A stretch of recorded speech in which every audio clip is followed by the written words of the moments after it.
사람이 출가 안 해서 문제다라고 하는데 저는 사실은 생각이 약간 달라요. 소술에도 정예가 있으면 충분하다.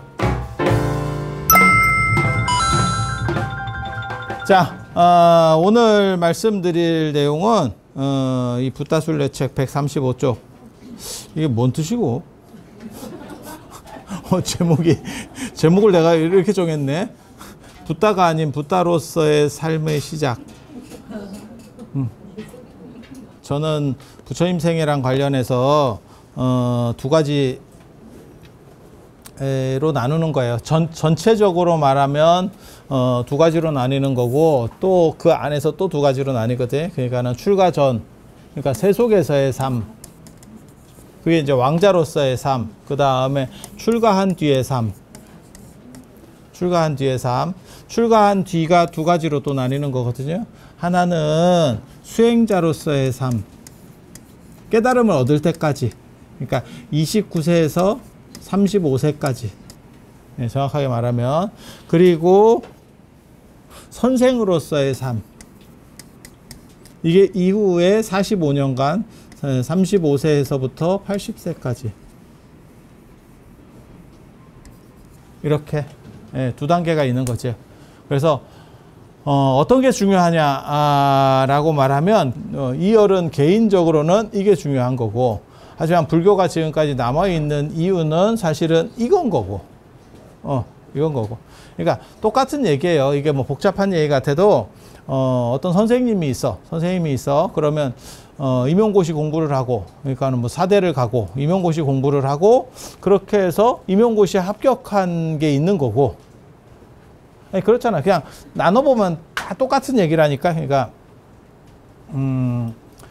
고등학교 때까지 그냥 어찔비리하게 학교를 다녔고, 그러니까 뚜렷한 목적 없이 그러다가 난 선생님이 돼야겠다. 그렇게 해서 대학에 가서 사범대를 가고 그 다음에 임용고시를 해서 통과하는 거야.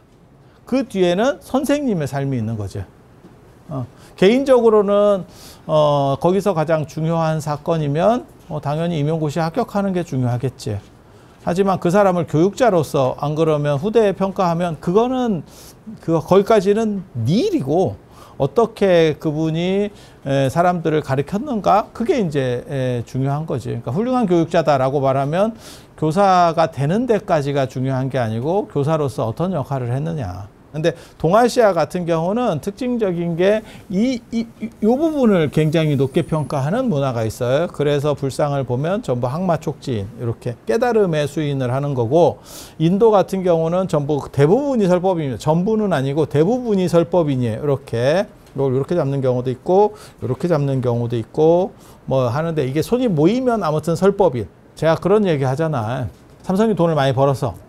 돈을 많이 번 것도 중요하지만 우리나라에 얼마만큼 공장을 짓고 투자를 해서 고용을 창출하느냐가 중요한 거죠.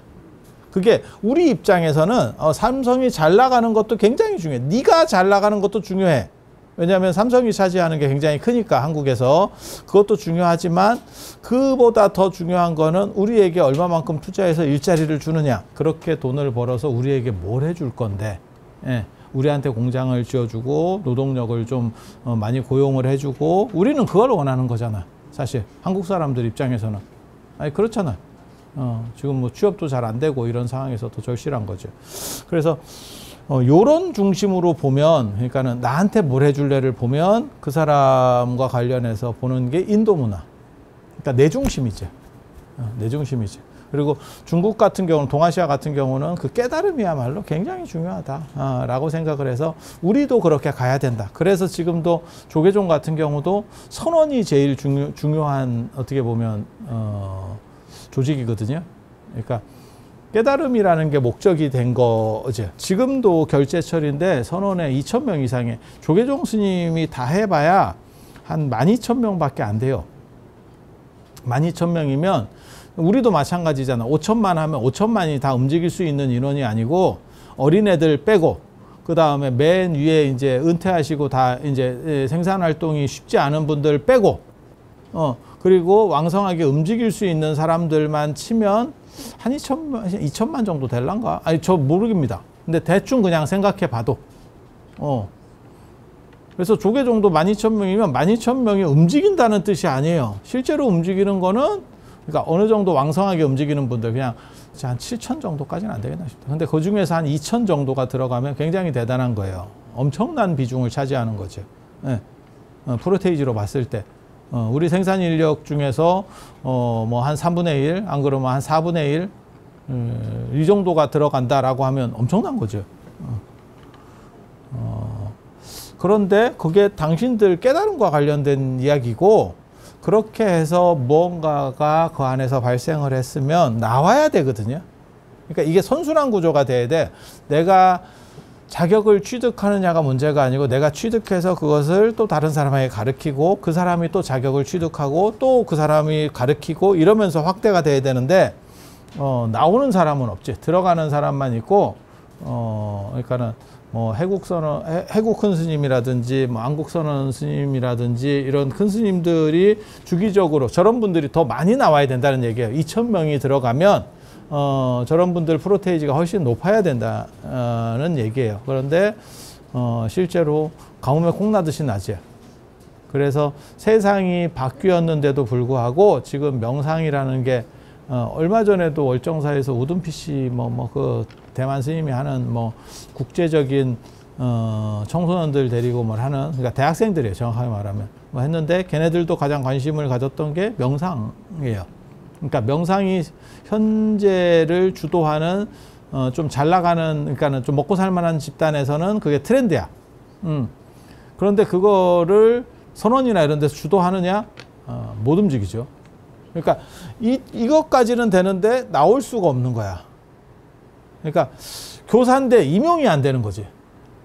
근데 이게 국가 시스템 같으면 그나마 관계가 없어요. 왜냐하면 교사 자격만 있으면 어느 정도 지나면 임용이 돼서 그냥 다 수용을 할 수 있기 때문에 조금 시차가 있는 것뿐이지 국공립학교 뭐 임용되는 거죠. 그런데 사실은 현대 사회라고 하는 거는 공무원 조직 같이 저렇게 움직이는 게 아니고 학원이죠. 학원이죠. 학원에 쉽게 말해서 입담 좋은 사람도 있는 거고 내용이 아니고 말하는 걸로만 하면 야 나도 저 정도는 하겠다 이런 선생님도 있는 거고 우리 학교에서도 그런 선생님들 있잖아. 그래서 이게 전달 능력이거든. 특히 요즘같이 이제 현대사회 지금 코로나 이후가 되고 난 뒤에 그 다음에 저 인터넷이 완전히 안착하고 그게 이제 어떻게 보면 4차 산업이 본격화되면서 나타나는 현상이라고 생각을 하거든요. 승자 독식 체제가 훨씬 강력해지는 거죠. 학원 같은 경우 예를 들면 예전에 학원에서 일타 강사가 제일 잘하는 사람 일타 강사, 간판 강사. 간판 강사가 꼭 학력이 좋으냐? 그것도 아니에요. 그거는 입시만 관련되는 거고 내용을 깊이를 아느냐? 그 필요 없어. 학원 선생은 네가 필요한 만큼 걔가 대학에 들어갈 정도의 그 정도만 알면 되지 전문적으로 막 세밀하게 무슨 연구하는 이런 사람이 아니에요. 그러니까 딱 그런 정도만 알면 되지. 그런데 무슨 뭐 그 사람이 좋은 학교를 꼭 나올 필요도 없어. 안 좋은 학교를 나와도 그걸 효율적으로 전달만 딱 해보면 애들이 들으면서 판단한단 말이야. 아, 저 선생님 괜찮아. 그렇게 해서 애들이 지금 학령 인구가 계속 줄잖아. 줄잖아. 그러니까 학원이 별로 안 될 것 같아요. 딱 생각을 해봐도. 뭐 산부인과 안 되듯이. 그 다음에 어린이집이나 뭐 유치원 잘 안 되듯이 안 될 것 같아. 그냥 생각해봐도. 하지만 일타 강사에 돈 버는 거 훨씬 많아졌죠. 왜냐하면 오프라인이나 이런 걸로 해봐야 뭐 100명, 200명 모아서 하는 게 전부지. 그거 어떻게 수업을 할 거야? 뭐 1000명, 2000명을 할 거야? 그런데 인터넷 안으로 들어가면 무지하게 많은 사람한테 거둘 수 있죠. 대면으로 10만 원 할 거를 인터넷으로 3만 원을 해도 숫자를 늘려서 전국을 다 먹으면 되죠. 전국을 다 먹으면 되죠. 그래서 걔네가 무슨 뭐 100억 뭐 이런 얘기가 나오는 거예요. 연봉 100억. 부럽죠. 학원 선생으로 내가 나이가 젊으면 학원 선생도 잘할 것 같지 않아? 누가 나한테 목사 했으면 잘할 것 같다 이러던데. 이게 욕인지 칭찬인지 난 잘 모르겠는데 목사 했으면 잘할 것 같다. 그렇게 해서 학원 선생은 딴 거 없어. 그러니까는 저 사람이 좋은 학교를 나느냐가 아니고 나한테 도움이 되느냐로 해서 판단이 되는 거죠. 그리고 한두 번 들어보고 요즘 같이 이제 인터넷이 이렇게 발전했을 때는 다 대충 보잖아. 그래서 괜찮은데? 이러면 자기가 들어가겠지. 그러니까 쏠림 현상이 일어나잖아요. 현대 사회는 다 그런 거거든요. 그러니까 선언해서 내가 뭐 깨달음을 얻었어, 뭐 한 소식 했어, 안 그러면 내가 뭐 견해가 생겼어. 그거 됐고, 현실에 선택받을 수 있느냐에 대한 문제예요. 현실에 선택되느냐? 근데 그 선택되는 사람이 들어가는 노력에 비해서 너무 적다는 거죠. 그러니까 자격을 얻느냐의 문제하고 선택되느냐의 문제는 또 다른 거예요. 그러니까 자격을 1등으로 얻을 수 있어. 그러니까 뭐 최고의 좋은 학교를 나오고 유학도 갔다 오고 다 그렇게 했어. 그랬는데 유학 갔다 와서 학원 선생으로 성공한 사람 내가 잘 못 본 것 같은데. 학원 선생은 내가 보기에는 성공하는 사람들이 아주 좋은 학교보다도 약간 떨어지는 학교를 나오고 그런 사람들이 입심이 좋아. 이렇게 보면. 그리고 유튜브에서도 이렇게 강사들 잘 나가는 사람들 이렇게 말하는 거 보면 대부분 최고 학교가 아닙니다. 한 중간쯤 학교 정도예요. 지방대 출신도 있고. 아니 진짜 찾아보면 그래. 찾아보면 그래. 그러니까 그 사람들은 실전으로 구르는 거지. 그래서 여기까지는 얼마나 좋은 학교를 나오느냐의 문제인 거고, 여기서부터는 그걸 얼마나 잘 설명하느냐의 문제인 거예요. 전달을 얼마나 잘하느냐. 그래서 이게 층위가 달라. 그러니까 이거 잘한다고 이거 잘하는 게 아니에요. 그러니까 제가 그런 얘기 하잖아요. 그러니까 축구 선수도 그렇고 뭐 모든 스포츠가 마찬가지예요.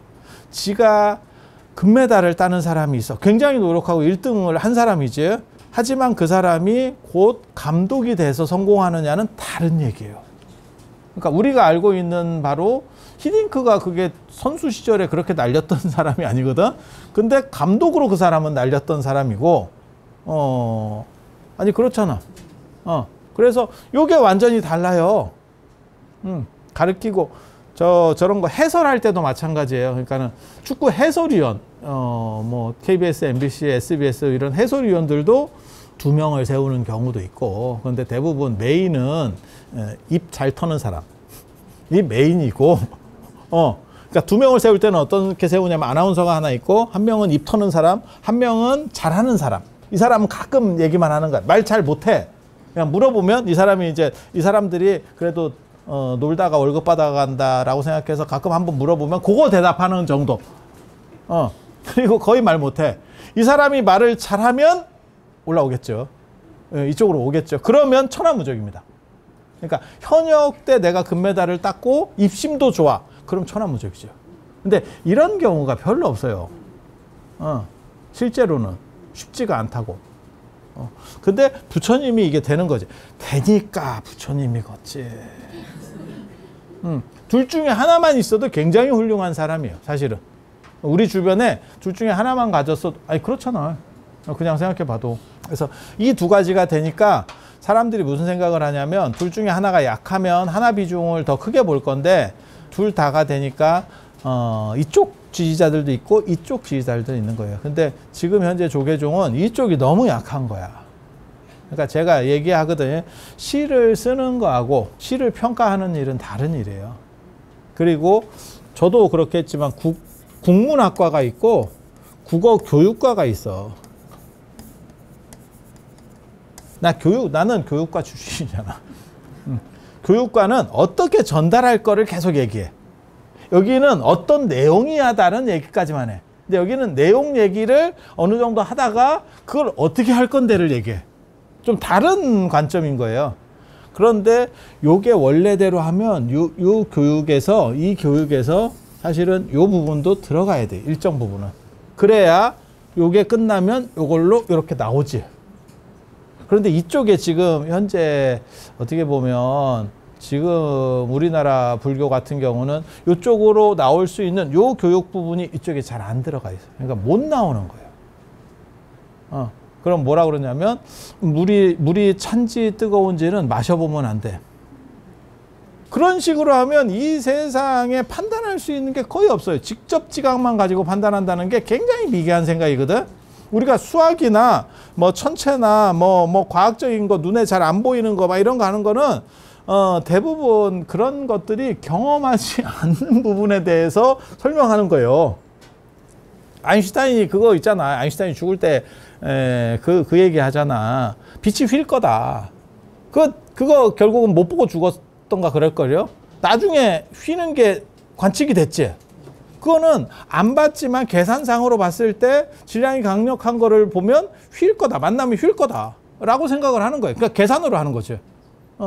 우리가 알고 있는 거의 대부분의 많은 가치들이 사실은 직접 지각이 아니고 그러한 계산에서 나오는 거예요. 그런데 물이 찬지 뜨거운지 네가 마셔보면 안다. 그게 원시적인 겁니다. 그리고 네가 제대로 설명을 못하는 거는 네가 명확하게 인지를 못하는 거야. 그러니까 내가 인지가 잘 안 된 부분도 있는 거고 상대에 대한 인지가 잘 안 돼. 두 가지 인지가 안 되고 있는 거예요. 그래서 수행하는 사람들의 특징 중에 하나가 뭐냐면 말을 하라고 얘기하면 닫힌 말을 해. 그러니까 서로 대화가 아니고 내 소리만 해. 그거를 원하는 사람이 있어서 들어주면 먹어줘. 대학원에서 그런 말을 해. 대학원 교수가 그런 말을 해. 그러면 먹어줘. 왜? 저 사람들은 들어야 되는 상황이니까.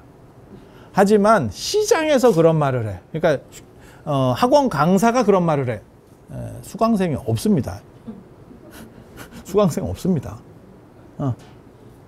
이게 불교가 지금 사실은 잘 안 되는 내가 보기에는 가장 큰 이유라고 자꾸 뭐라고 얘기하냐면 출가자가 줄어서 그렇대. 출가자가 줄은 게 아니고 능력 있는 사람이 몇 명 있느냐가 중요한 거예요. 쪽수 이런 거 아무 중요하지 않아. 현대사회에서는 쪽수라는 게 야 미국이 쪽수만 가지면 중국이 이기겠지. 중국이 인도가 이기겠지.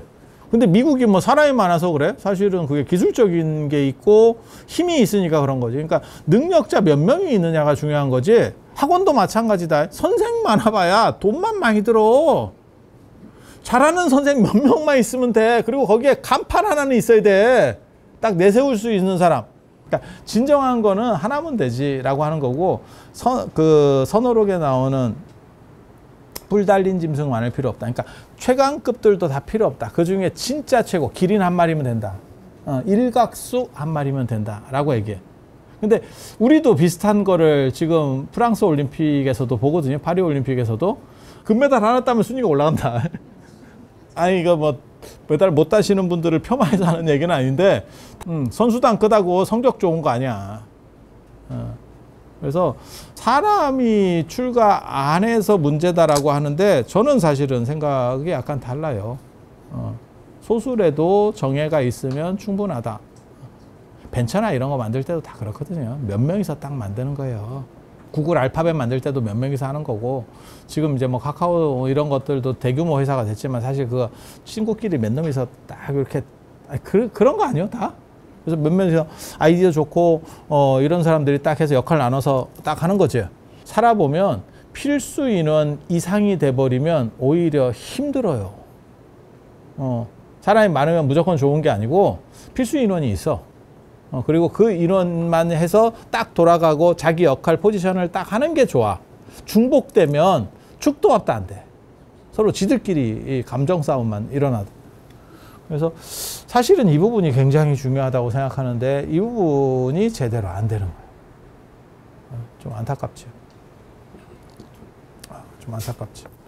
그래서 부처님 같은 경우는 양수겹장이고 그러니까 부처님이겠지. 그래서 붓다로서가 아니고 붓다로서의 삶이라는 게 요 두 가지. 그러니까 요까지 한 1차로 깨달음을 얻었고 그 다음엔 어떻게 할 것인가에 대한 문제.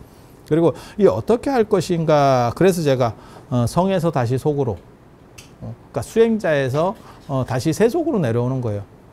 그러니까 자 세속에서 있다가 출가했다가 다시 세속으로 일반인 만나기 시작해야 되잖아. 신도가 스님이 된다. 스님이 되는 게 아니고 신도가 스님이 된다. 출가자가 적다는 이유는 다른 의미로 얘기하면 신도가 준다는 얘기예요. 신도가 준다는 얘기예요. 매력적이지 않다도 있지만 신도가 준다는 얘기예요.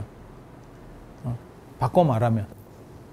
누가 그러던데 스님들이 차를 타고 다니기 때문에 문제가 된대. 차를 안 타고 다녀야 된대. 아니야. 그 얘기를 난 처음 듣고 되게 좀, 이게 뭔 소리지 이랬는데 한참 듣다 보니까 재밌어. 그게 굉장히 재밌는 생각을 하더라고. 젊은 애들은 스님을 보면 저게 스님인가 아닌가에 대해서 혼란을 겪는다는 거예요. 왜? 많이 못 봐서. 여러분들 시절에는 대중교통 속에서도 스님들을 봤고, 그 다음에 무슨 탁발하러 다니는 사람도 있었고, 길에서 뭐 연불하면서 삥 뜯는 사람도 있었고, 그러면서 별 사람들을 다 보는 거야. 근데 지금 젊은 애들은 그런 사람을 거의 본 적이 별로 없다는 거예요. 그러니까 차가 있으니까 절에 스님이 있어도 차 타고 갔다가 내려서 거기서 볼일 보고 다시 돌아오니까 노출 빈도가 너무 적다는 거지. 그래서 젊은 애들이 많이 안 본 젊은 애들은 저게 스님인가 아닌가를 판단하는 것부터 시작한대. 진짜 스님인가? 아닌가? 그러니까 가짜라는 뜻이 아니고 토끼인데 토끼를 많이 못 본 거지. 그러니까 토끼를 보니까 저게 토끼인가? 그 책에 나오는 그 토끼인가? 아닌가? 여기서부터 시작한대. 근데 그거 굉장히 불리한 거거든요. 왜? 거기서부터 시작하면 친밀감을 유지하는데 상당히 어려워요. 그래서 차를 타면 안 된대. 차를 타면 안 된대. 자가용을 타면 안 되고 대중교통을 이용해야 된대. 그래서 노출 빈도를 높여야 된대. 나는 괜찮죠. 나는 어차피 그렇게 사니까 나는 괜찮은데 너희들은 어떡하려고. 너희들 어떡하려고. 그래서 참. 근데 저도 대중교통으로 버틸 수 있는 이유 중에 하나가 제가 움직이는 데가 대부분 도시 쪽이라서 그럴 거예요. 내가 만약에 산에로 들어가는 뭐 한 1시간 정도 가야 되는 그런 절에 살면 대중교통으로 못 버틸걸. 그걸 계속 택시로 움직인다는 게 돈이 너무 많이 드는 거야. 그리고 뭐 짐도 실어야 될 거고, 뭐 그렇지 않을까? 그래서 그런 차이들이 있는 거죠. 그래서 결국 부처님은 깨닫고 나서 어디로 왔느냐? 다시 내려오는 거죠. 하지만 이 내려오는 거하고는 좀 다른 세속으로 가는 거죠. 다른 세속으로 가는 거죠. 출가를 위한 세속. 그러니까 여기가 산으로 얘기하면 산이 있으면 산에 오르기 전에 이 위치라면 여기가 출가해서 깨달음이 되는 거고 다시 와서 사람들과 만나게 되는 거예요. 그게 교화가 되는 거예요. 그리고 불교라는 종교는 여기서 만들어지는 거예요. 여기서 만들어지는 게 아니고 여기서 만들어지는 거예요. 제가 그런 얘기 하잖아요. 전 세계에 잘 나가는 사람들도 많고 종교도 굉장히 많았고 신들도 굉장히 많았어. 하지만 이 부분, 그러니까 교화라고 하는 부분에서 실패하면 이게 생명력을 잃어버리면 화석화되고 책 안에서밖에 안 보여. 박물관 같은 데 가보면 무슨 뭐 조로아스터교가 어떻고 뭐가 어떻고 뭐 이런 유물들이 있어. 뭐 메소포타미아에 뭐가 있고 뭐 뭐 아시리아 뭐 유적이 어떻고 영국 박물관이나 루브르 같은 데 가보면 그런 것들이 다 있어. 거기에 종교도 있고 신도 있고 뭐 엄청나게 많지. 그러면 우리가 그거를 박물관에서 보죠. 책에서 보고 끝이에요. 왜? 이 부분이 단절된 거죠. 그래서 저는 불상도 박물관에 모시는 거에 대해서 굉장히 제가 비판적인 생각을 하는 사람이라니까. 박물관은 생태가 아니고 부거예요. 그렇게밖에 안 돼. 문화재고 뭐 어쩌고. 야, 그게 살아있는 게 중요한 거지. 부거로 박제해가지고. 근데 그게 의미가 있냐에 대해서 생각을 해보는 거죠. 그래서 요 교육자로서의 첫 발을 내디는 게 깨달음 이후의 가장 중요한 선택. 그거를 범천권청이라고 합니다. 범천권청. 그러니까 하느님이 나타나서 창조주가 나타나서 부다에게 가르침을 달라라고. 이건 어떻게 보면 불교의 시작과 관련해서 신성화된 이야기라고 보시면 될 거예요.